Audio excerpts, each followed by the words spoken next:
नमस्कार दोस्तों, मैं हूं दिनेश केवरा। बहुत बहुत स्वागत है आपका देश परदेश के इस प्रोग्राम के अंदर। दोस्तों, आज बात करने जा रहे हैं जिस विषय के ऊपर कि चाइना का एक कंपनी है एंटा, इसकी भारत में दोबारा वापसी हो रही है। और क्या क्या सामान है इनके, क्या क्या बेचते हैं, और ये बड़ी घटना है क्योंकि अ, जब ये कोरोना काल आया था और बीच में गलवान हुआ था तो काफ़ी कंपनियां बंद कर दी गई थी, लेकिन एंटा की वापसी हो रही है इंडिया में, बहुत बड़ी बात है। और पाकिस्तान ने अचानक ईरान के लिए अपना लैंड रूट क्यों खोल दिया? इसके अंदर क्या प्रॉब्लम है? कोई प्रेशर है ऊपर से? क्या कुछ ऐसा है जो उस लैंड रूट से चाइना ईरान में पहुंचाना चाहता है? कुछ तो हो सकता है ना, कुछ हो सकता है ना कि चाइनीज शिप्स गवादर पोर्ट पे आएंगे और वहां से चीजों को लेके लैंड रूट से, वहां से ईरान बॉर्डर कोई बहुत ज्यादा दूर नहीं है, उसके 100 किलोमीटर के बॉर्डर है, उसका 100 किलोमीटर दूर बॉर्डर है। तो वहां से कंटेनर्स वहां पे पहुंचा दिए जाएंगे, क्योंकि गवादर पोर्ट तक अगर चाइना के शिप्स आते हैं तो उसको तो कोई रोक ही नहीं सकता ना। ना अमेरिकन नेवी रोक सकती, ना कोई और रोक सकता है, वो तो पाकिस्तान आ रहे हैं। तो कुछ भी हो सकता है, लेकिन ये मसला क्या है, चलिए आज पहले जरा इसी पे बात कर लेते हैं कि पाकिस्तान ने सैंक्शंस के बावजूद ईरान के लिए लैंड कॉरिडोर क्यों खोल दिया है। एग्रीमेंट तो पहले से ही था, और ये दरअसल क्या है ना कि transit of goods through Pakistan, ये ऑर्डर 2026 का है, जहां पे ईरान के प्रोडक्ट्स के लिए 6 कॉरिडोर खोले गए हैं, 6। और इसके कॉरिडोर का इस्तेमाल करके ईरान पाकिस्तान के थ्रू किसी भी और कंट्री से एक्सपोर्ट इंपोर्ट कर सकता है। ये अपने आप में एक बड़ी इंपॉर्टेंट न्यूज है, इसको हमें इग्नोर नहीं करना है, क्योंकि जो सामान ईरान में पहुंच सकता था चाइना का, खास तौर से चबहार पोर्ट से या बंदर अब्बास से, वो अब वहां पे नहीं पहुंच रहा है। इसका मतलब वो गवादर पोर्ट पे आ सकता है, और गवादर पोर्ट से वो सामान फिर इस 6 जो ट्रेड रूट खोले गए हैं लैंड के, उसके द्वारा द्वारा करीब 900 किलोमीटर का रूट है, जो लैंड बॉर्डर है ईरान और पाकिस्तान का। और उसमें 6 जगह तो ऐसी है जहां लीगली जा सकते हैं, वैसे तो लोग आर पार भी जाते रहते हैं, वहां भी कौन सारे 900 किलोमीटर के बॉर्डर को तो कोई मैन कर नहीं सकता ना। और ईरान और पाकिस्तान के बीच में एक बहुत बड़ा व्यापार चलता ही रहता है, वहां के लोग आना जाना लगा रहता है वहां पर। अब पाकिस्तान ईरान के बीच में जो ट्रांजिट ट्रेड है, इसको मजबूती मिल गई एकदम से।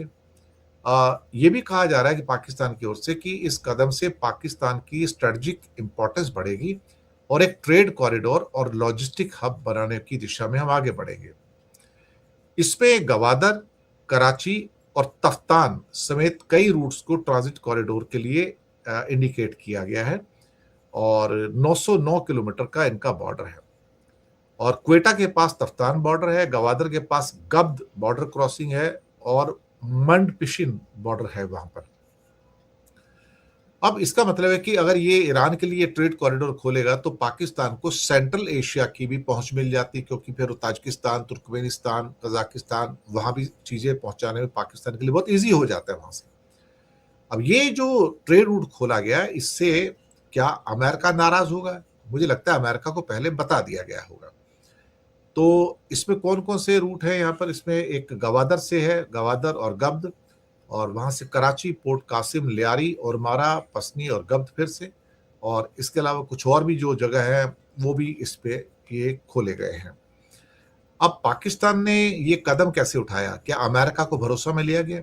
बताया गया होगा कि हाँ, क्योंकि अब अफगानिस्तान तो लैंड लॉक्ड कंट्री है, तो वहां पर कुछ कंडीशंस लागू होती हैं और उनको आपको जगह देनी पड़ती है लैंड लॉक। जैसे इंडिया में नेपाल है, तो नेपाल के पास सामान कहाँ से आएगा? अगर समुद्र के रास्ते से, तो इंटरनेशनल लॉ है कि इंडिया के पासपोर्ट्स है, तो इंडिया के पोर्ट से सामान नेपाल जाएगा।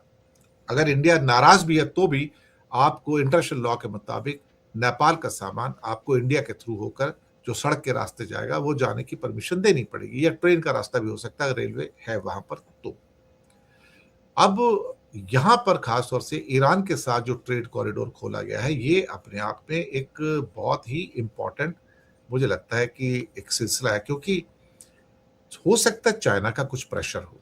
मैं ये मान के चलता हूँ कि हो सकता है चाइना का प्रेशर हो, कि चाइना को कुछ बहुत इंपॉर्टेंट चीजें ईरान में पहुंचानी हो, और चूंकि चबार पोर्ट और बंदर अब्बास तक चाइनीज शिप्स नहीं जा पा रहे हैं, उसको ब्लॉकेट किया हुआ है, लेकिन फिर यहाँ से सामान चला जाएगा, इसका मतलब ये हुआ।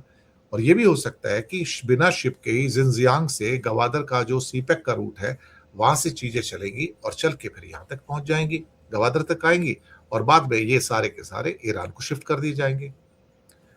देखिए, दुनिया में हवा तो चलेगी ना, हवा और पानी के रुख तो कोई नहीं मोड़ सकता ना। लोग भी आएंगे, लोग भी जाएंगे, परिंदे भी आएंगे, परिंदे भी जाएंगे, सामान भी आएगा, सामान भी जाएगा। तो किसी के ब्लॉकेट लगाने से दुनिया रुक तो नहीं जाती है। एक रास्ता बंद करोगे, दूसरा रास्ता खुल जाता है। और चाइना का तो पाकिस्तान पे प्रेशर हमेशा ही रहता है, आपको पता ही है। और इस बात से तो चाइना जब प्रेशर डालेगा तो पाकिस्तान इनकार नहीं कर सकता कि भाई हाँ, मुझे क्या कहते हैं, ईरान का एक्सेस तो पीछे, पर्दे के पीछे बहुत कुछ होता रहता है, और वो जरूरी भी है कहीं भी। इसके अलावा एक चाइना ने अपना जो एंटा, जो उसकी कंपनी थी, उसकी हिंदुस्तान में वापसी हो रही है, और ये प्रीमियम स्पोर्ट्स वियर मार्केट के ऊपर उनका जो है अब फिलहाल वापसी हो रही है। 10 स्टोर उनकी खोलने की योजना है 2027 तक। प्रीमियम सेगमेंट है, और ये पहला गुरुग्राम के अंदर आ रहे हैं, यानी कि दिल्ली के पास गुड़गांव में पहली वापसी होने जा रही है एंटा की। 2027 मार्च तक, यानी कि अगले 11-12 महीने के अंदर 10 स्टोर खोले जाएंगे इंडिया के अंदर। एंटा के कपड़ों की औसत कीमत कितनी है? करीब 8,000 रुपए। जूतों की कीमत कितनी है? लगभग 9,000 से 10,000 रुपए मिनिमम जो है उनकी वो कीमत है। इससे पहले कंपनी ने 2020 में भारत में स्टोर खोला था, लेकिन बाद में इंडिया चाइना के रिलेशन खराब हो गए और फिर कई ब्रांड्स बंद करने पड़े, उनको जाना पड़ा। लेकिन अब भारत में फिर से चाइनीज ब्रांड्स के प्रति रुचि फिर से बढ़ रही है। इलेक्ट्रिक कार हो, स्मार्टफोन सेगमेंट्स हो, सुधार के संकेत मिल रहे हैं। लेकिन एंटा की जो रिकॉग्निशन है ऑल ओवर द वर्ल्ड, वो काफी बड़ी है। तो चाइना को लेके भारत में अब सोच फिर से बदल रही है। तो एंटा की जो एंट्री हुई है, ये अपने आप में एक बहुत बड़ी है। और इसके अलावा ब्रांड वैन इस साल एंटा ग्रुप के स्वामित्व वाले विल्सन ब्रांड के भी 4 स्टोर खोलने की योजना बना रहे हैं। इसका मतलब है कि एक्सपेंशन काफी फास्ट होने जा रहा है। और चलिए, अच्छी बात है, बीच में सारी चीजें एक किस्म से कहा जाए तो बिल्कुल और बिल्कुल ही रुकी हुई थी। तो एक खबर भारत से है कि जामिया मिलिया इस्लामिया में आरएसएस का एक यूथ कॉन्फ्रेंस होने जा रही है, बड़ी आरएसएस की यूथ कॉन्फ्रेंस, उसको युवा कुंभ कहा जा रहा है। और उसको लेके भारी विरोध किया जा रहा है कि जामिया मिलिया इस्लामिया में आप आरएसएस को कैसे लेके आ रहे हैं। और पुलिस ने कड़े बंदोबस्त किए कि हम करेंगे वहां पे, हमें देखता है कौन रुकता है वहां पर। आरएसएस के 100 साल के चक्कर में दरअसल ये दिल्ली यूनिवर्सिटी के भी सभी जगह कॉलेजेस के अंदर आरएसएस की अब प्रोग्राम्स चल रहे हैं। दरअसल भारत के अंदर तनाव को भड़काने वाली चीजें की जा रही हैं। एक आरएसएस एक कम्युनल ऑर्गेनाइजेशन है, एक सांप्रदायिक ऑर्गेनाइजेशन है जो लोगों को भड़काती है और देश के अंदर सामाजिक और धार्मिक विभाजन पैदा करती है। और उनकी मुसलमानों के प्रति, क्रिश्चियंस के प्रति जो नफरत है, वो सबको पता है इस बारे में। तो बहुत बहुत शुक्रिया आप सबका। चैनल को सब्सक्राइब कीजिएगा। हो सके तो छोटी छोटी आर्थिक मदद कर सकते हैं। नीचे हमने आपके लिए UPI number, bank account number और साथ में जीपे, फोन पे के नंबर्स भी दिए हैं। किसी एक को चुनकर छोटी सी मदद करेंगे तो अच्छी जर्नलिज्म को सपोर्ट करने में उससे हमें भी थोड़ी मदद मिलेगी। धन्यवाद आप सबका।